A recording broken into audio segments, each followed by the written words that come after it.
Current affairs, recent national and international topics, January 8th, 2025. Earthquakes. A 7.1 magnitude earthquake struck Tibet on Jan 7, 2025 near Nepal border. Indonesia. Indonesia became a full member of the BRICS group. Lionel Messi, captain of Argentina's men's football team, become the first footballer to receive the United States Presidential Medal of Freedom. UNRWA, UNRWA, the United Nations Relief and Works Agency for Palestine refugees in the Near East. UNRWA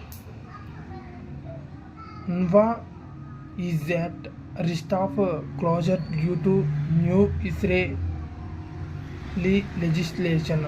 China approved a $137 billion mega dam on the Brahmaputra near Indian border. An Azerbaijan airline crashed in Kazakhstan due to the date 25th December 2024. Tonga, Isake Value Ike was elected as the new Prime Minister of Tonga. In the year, Tonga Isake Value was elected as the new Prime Minister of Tonga. In politics, 2014 to 2017 Finance Minister, he was elected as Finance Minister, but now he was a new Prime Minister of Tonga.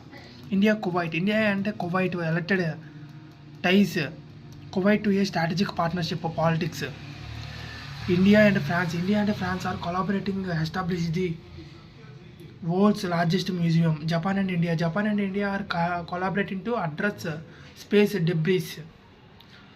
This is some popular source for studying current affairs include the Hindu, the Indian Express, Yojana, Kurukshetra and government websites. These are the daily current affairs series for UPSC aspirants. This is the day 1 of this series.